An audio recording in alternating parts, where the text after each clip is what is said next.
What is up? It's your boy, the Canologist, and I'm here to reflect over the past, I'd say, year. So, pretty much last year, I decided to just say fuck it. I was in electrical engineering for 5 years now, 5 plus years, just maybe five and a half ish, give or take, from 2018.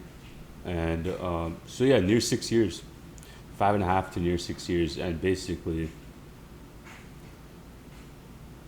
I always had this itch at the back of my head to pursue software development. And what that comes with is a lot of grind. A lot of grind. Like, it's been wild. So,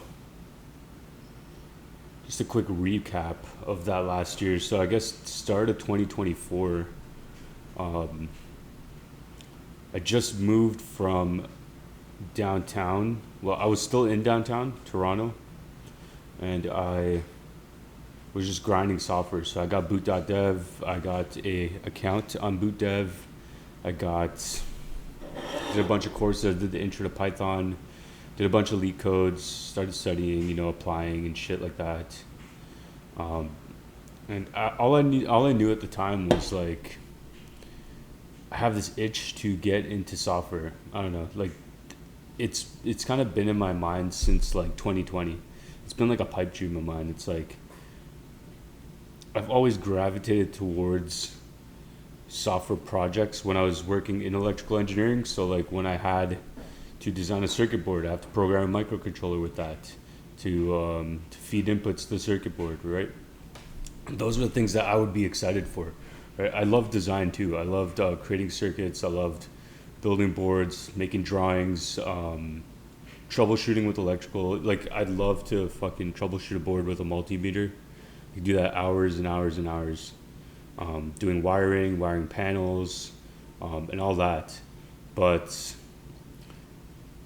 at some point, like I was just like, it gets kind of repetitive. It's like I'm not using my creative faculties. I'm not using my mental faculties to like. I was using it at here at standard, and I'm like I want to go here, like off the chart, and the only way I could see myself doing that is by going to software development because there's just no cap on the skills that you can attain here because it's not repetitive. The language is always changing. Even if you just do JavaScript, let's say you only do JavaScript, there's going to be new packages and libraries coming out, new frameworks, new methodologies, new practices, new integrations with JavaScript. So it's like software in itself, as at its core, is something that's always changing. It's never going to be static, and that's I guess what kind of drew me to it initially.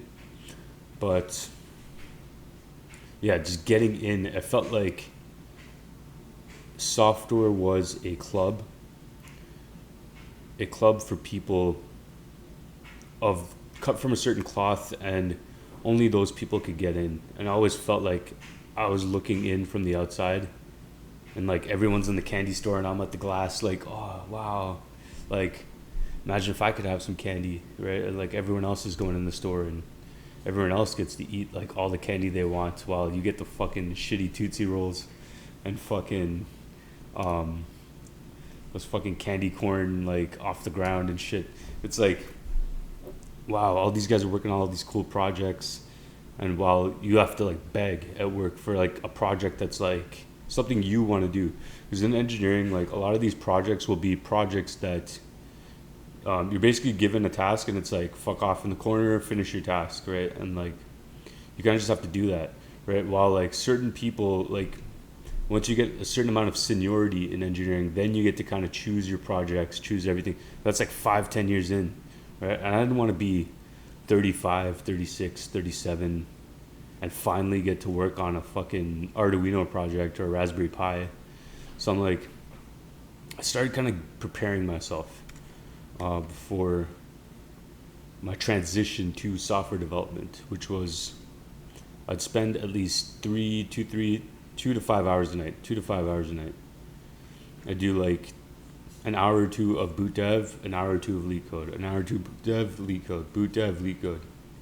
And like until I built up a baseline of skill, like I would no longer had to look up the basic functionality of like how to do syntax for Python, how to do a for loop, how to do a function call, how to create an object, a structure, how to formulate an API with Node.js, right? Like once that kind of got into autopilot, then the pieces started to kind of connect with things. And then, yeah, so that, let's go back to the timeline. So like, yeah, start of January, I was still downtown Toronto. And towards March, April, that's when I moved to like North York. So I was like, okay, I'm out of downtown. And I started a new role that was like hybrid hardware software because I started applying when I was downtown. So like I got into a new role. So everything kind of started at once. So 2024, like March, April, May, I was getting used to the new role. So that was like a hybrid hardware software, but like they still really weren't scratching the itch for software that I wanted. I was doing like XML files, maybe like a basic Python script using Postman here, testing endpoints, but I wasn't really creating any scripts or any applications or any features or any of that. And I was still wanting to do that. I saw other teams that were doing that, and I was like, yo, I want to do that. But like everyone's like, no, seniority. But like, yeah, once again, that's when my appetite started to grow again. So like I kept doing more and more. So this time, now that I built up a baseline of skills, I started like slowly doing projects. So I started with a simple one, to-do list. Everyone knows the fucking to-do list. To-do list for this, a weather app, the trifecta, right? Weather app, to-do list, meme generator, right? Like I did everything that was like mainstream. But like even that, I started to then take those projects and like figure out, okay, what parts of these projects do I like, right? So I started leaning more towards like front end development for a bit. So like I dabbled in React for a while, got good with React, and then I started rebuilding the projects with React, and then using React in a new project, and then basically taking things that I knew and applying them to a new project, and then learning the new skills along with my old skills. And like that kind of took some time. So fast forward, let's say we're at June right now. So like 6 months ish into the job. So like let's say from March to like October, November ish. I was just like, you know what? I don't want to do this shit. I don't want to fucking just mindlessly wire panels and like just go do the tasks that everyone else like has in the scrap bin, right? Like while everyone else is working on the fun shit. So I was like, okay, let's fucking commit, right? So I got 2 unpaid internships basically. Did one at like a social media app and another at a music streaming app. Cause like I'm like, yo, I don't give a fuck. I pretty much quit all that shit, and then like that I was doing at the hybrid hardware software job. And then I just went cold turkey. Just started building my own projects on the side, and then working at the unpaid internships just to get experience. Because like I didn't give a fuck. Like honestly, like my goal was to get into software. I didn't give a shit like how many hours I had to work. If it was 100, I was probably doing at least like 80 to 100 hours. No, definitely more than 80. Like 90 to 100 hours a week. Because I had to build my own portfolio, so I had to build my own projects, because this is something they don't tell you about software development. So with software, there's a lot of proprietary projects that you'd be working on. So people get you to sign NDAs, people have you in private repos, people will have you basically working in an enclosed environment where you cannot display what you've built. So pretty much you'll be, let's say you go to someone's GitHub, and you'll see this really often. Like someone will be a senior developer and you go to their GitHub and they only have 1 commit. It's like, you only have 1 commit? You've never coded the entire year? Actually, no, they have been coding. They've just been committing it to a private repo that you don't get to see, right? So I learned this like early on. So I'm like, okay, like if I can't display what I'm learning at these internships, I need to build shit on the side that I can display to show what I can do, right? So I had to build my own projects and commit to the private internships, like the private repos of those internships. So I was like, okay, like the 400 plus commits per internship, like you don't see that shit. You just see the number of months I worked at the company or whatever the fuck, right? But like you don't get to see what I've built at those internships because they're all like NDAs and shit. So I've been building my own projects on the side. So like that's why it kind of racked up to 100 hours a week. You had to spend part of the day applying for jobs, part of the day doing your own project, part of the day doing the internship work, right? So once you've done all three things, you kind of have to rinse and repeat and like try to fit in some sort of healthy eating and gym schedule so you don't fucking lose your mind. But after doing that consistently for a while, you start to figure out how to work on a team. I think that's the biggest takeaway. If anything, if you're gonna do an unpaid internship, like how to work on in a team with people across the world really, really helps you. Because if you can work with people across the world and get things done and hit your targets and all that, like and your code is maintainable, it's easy. Like those are the main things. It's not about like how many algorithms do you know, how many fucking like, dude, no one cares, bro. Like people really care about clean code, but not clean code in the sense that follows best practices all the time. Clean code in the sense that if you have a team and they do things a certain way, you can adapt to that way, right? You don't do your own thing and then fuck up the whole like system. No, like you go by their standard, you adapt to their standard, right? That is clean code to me, because if the other team members can easily read your code and understand what you've done and understand what you're trying to do, then by definition that is clean code, because it's fully you're fully able to utilize it in the system, and everyone else is able to utilize it at the same standard and at the same and get the same value out of it that you would get if you coded it yourself. So basically that would be the main takeaway from doing an unpaid internship. You get like that kind of experience, but yeah, no one talks about that. Like all those commits you're doing right now to these private repos, no one gets to see that. So you have to keep building stuff on your own time. So like as I was doing that, I got like 1, 2, 3, 4, 5, 6 projects, right? And then my portfolio just stacks on itself, right? And then I would then create my own website, all that stuff, LinkedIn profile, all the stuff that everyone does. But with those projects, you can kind of stack it. I created my blog.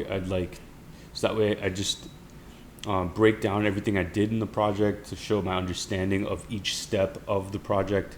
So like technically I made my projects into full portfolio pieces, so that not only I have shit to show for my skills, right? Like if I say that I can do state management, you can go to my profile and see it. If you want to see if I know how to utilize JWT, right? You can go to my profile and see it. If you want to go and see API calls, you can go to my profile and see it. If you want to see webhooks, go to my profile. If you want to see integrations or third-party services or a fully finished published project, you can go to my project and see it. If you want to see a website, you can go to my website and click on it and fuck around with that, do what you will, right? If you want to see written pieces, you can go to that. If you want to see my LinkedIn posts, you can go to that, right? So you pretty much keep stacking as you keep going. And over time, like the stack gets bigger and bigger and bigger and bigger. And okay, you went from this level of skill up to here now because you just keep accumulating over time all these pieces of knowledge. But yeah, like always be building things. And yeah, after November of that year, I just went cold turkey, fully started doing 100-hour weeks. And then over time, you end up getting like interview calls because people now see your profile. Recruiters will see that shit. And that's kind of the path I took. I didn't like get some sort of like fan company off the bat, like half these dudes on YouTube and shit like that. Like, I'm gonna be honest, like, I'm one of you guys, the layman, like, that's learning from scratch. There's no fucking guide out here to help you. I kind of just stumbled my way into doing the right things, and then once I got feedback from doing the right things, I kept doing them. And then I used that momentum to further propel myself, right? Like, most of you guys won't get these FANG jobs off the bat, right? And that's okay, right? Like, you can get a regular job, get more experience than someone at the FANG job. Like, right now, like, at the startup I'm at, I'm doing front end, back end, mobile, right? Hardware. I'm doing, what's it called? Custom features, right? Bug fixes, right? So, like, I get to touch a bunch of different areas of software development that someone in a specific specialist role would never get to touch. And those are the guys that should be scared, because specialists are getting replaced right now, not the generalists. Specialists are getting replaced right now. And everyone tries to fearmonger you and say like, oh, AI is going to do this. No, AI is good at doing one thing at a time. And who does one thing at a time? It's not the generalist, it's the specialist that does one thing at a time. So the person that only specializes in SQL, right? AI is going to fucking dominate them. The person that only fucking did front end, yeah, AI is going to dominate them. But if you know how to work in different pieces of technology, work in some hardware here, work in some back end, work in some auth, merge systems together, right? Like, merge pieces of a system together, create a feature, right? Spot holes or future holes in the company's process and create your own app to solve these things. Create your own internal tooling, right? Like an auto clicker or something like that. Simple shit. It doesn't have to be complex. It could be as simple as you go into an Excel file and manipulating some columns with VBA, right? That is still something you can put in your portfolio, because that is something you built, right? And that's where the value is. That's where the value is. So over that year, yeah, basically 100-hour weeks up until like March of this year, pretty much. And then I got my first role. But I was getting interviews till then, right? And then all I can say is this, like, once you start getting more experience, you get more and more calls back. People start calling you rather than you going and applying to the role. So it's like, it kind of works out if you keep committed to the process. But yeah, it's been a wild year. Like, but it's been a lot of grind, I'll tell you that. Like, a lot of sleepless nights, a lot of like scratch padding on the whiteboard, a lot of leak coding, but I think it was worth it. To me, it was worth it. Like, 'cause like, otherwise I would have been doing what I would have considered to be mundane, like, for the rest of my career, right? And like, you always want to be in a position where you're growing, your skills are always on the incline, rather than being stagnant, because you can only go downhill from there, right? So I picked the field that would really challenge me, and like, I feel like software development was it. And for the people wondering, like, is AI gonna take everything from you? It's like, right now roles are coming out for people to fix the issues that AI is putting out into the market. So it's like, do you want to be the guy that does nothing and doesn't capitalize on that opportunity, or do you want to be the person that studies, gets a base level understanding, and then can actually build upon that and then solve problems? And the faster you can solve problems, the more people want you, because now you're the person that can solve it, right? So everyone that waited thinking AI is going to do shit, now we're finding out AI is creating bugs and technical debt. Who can fix that? It could be you. You could be the one that can fix it. So it's like, do you notice an opportunity and go for it, or do you look at it as a problem and then regret that you never went for it later, right? I chose the first. I saw it as an opportunity and I went for it, you know, and um, I didn't look back. I burned all the boats, and I don't regret a thing. I don't regret a single thing.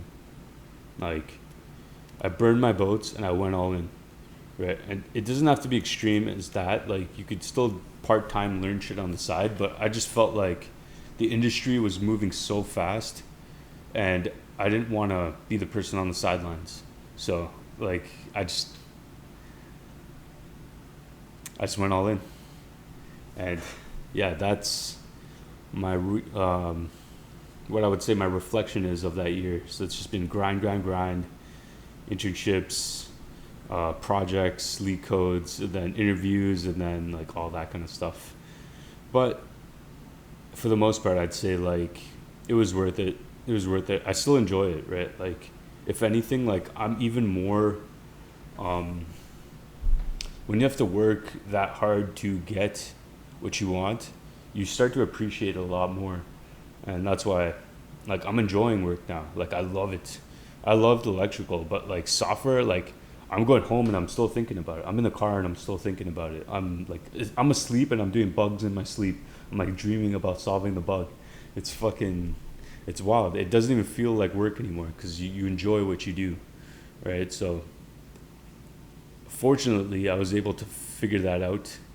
I'm 29 now, going to be 30 in about 4 months, like in January or whatever the fuck. But like, yeah, I'm glad I figured it out now, right? Some people are already quitting at 25 thinking it's too late, and I'm here to tell you it's not.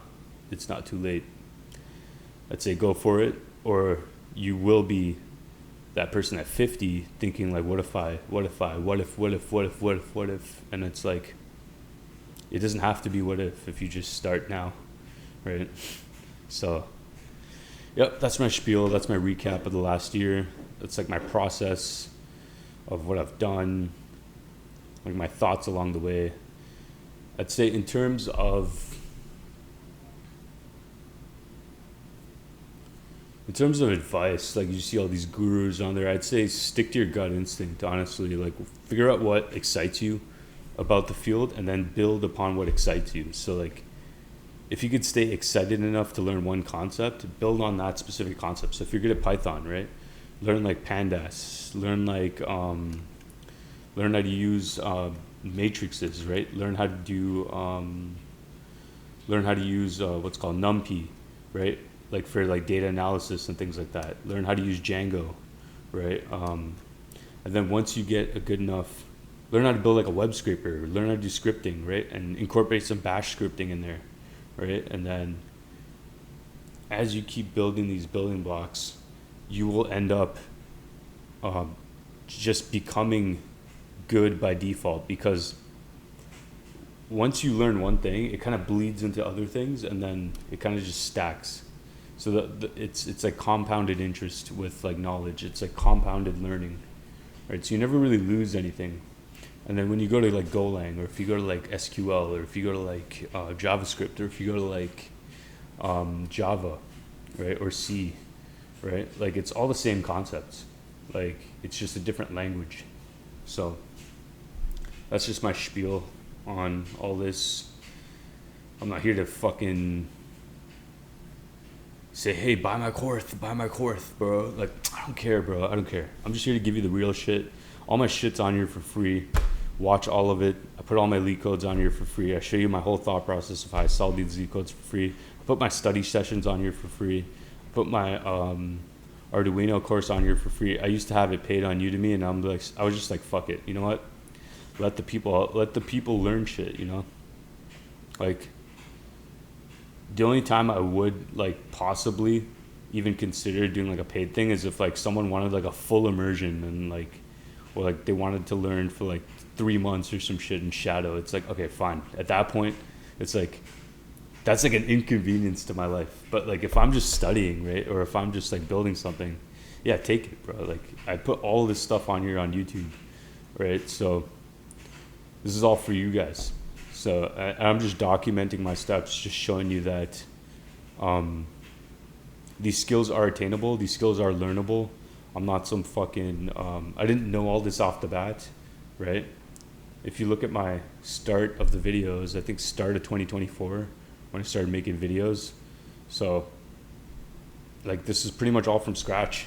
So you have just as much of a chance at making it as anyone else, as long as you put in the work. And I will say this: it is a grind.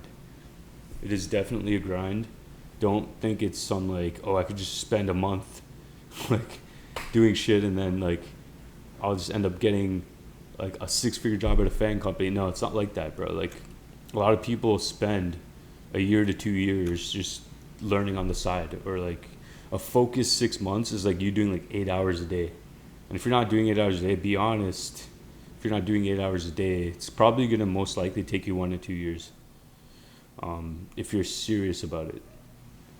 And like I didn't have to pay $15K for a boot camp. I didn't have to pay like exuberant fees on a computer science degree, right? Like I use Boot Dev, which is a free, not a free tool. It's like it's like something a month, whatever. You go to their site and see it. But I did that. I did Algo Experts. So that's some sort of monthly fee as well, maybe like a few bucks a month.